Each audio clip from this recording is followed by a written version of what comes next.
Gipailawom sa investigasyon ang mismong hepe sa Fatima Police Station nga si Police Major Limuel Inrejo ug upat ka sakop sa presinto. Dungan sa reklamo sa kabanay nga nasikop nila atol sa drug buy bust operation. Last time po natay problema sa police station nga na irregularities in the performance of duties. So atong i-realign to give shade of the investigation.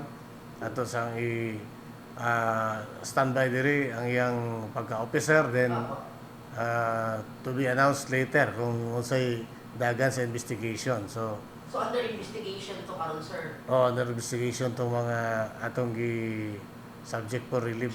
Dugang ni Olaybar Jr. wala kini nagkulang sa pagpahimangno sa mga sakop nga sundon ang balaod kalabot sa ilusad nga police operation. Una nang gibutyag ni Police Major Riza Hernaez labaw sa Regional Public Information Office sa Police Regional Office 12 nga padayong gina-review nila ang kampanya Batok Gidiling Droga. Lahat naman ay naka-inline sa ating POP at kung may mga instance na may mga pagkakamali, talagang transparent at syempre in-encourage talaga natin at talagang we assures the accountability. Nakalabing simana, gi-question sa pamilya sa usa ka lalaki ang pagdakop sa sakop sa maong presinto sa ilang kabanay sa gipadalang mensahe sa social media page sa Brigada News Gensan.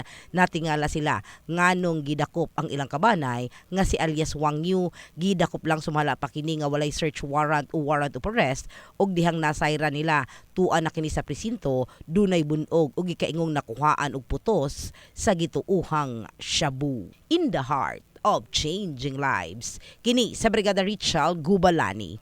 Sa Brigada News Gensan. Brigada News!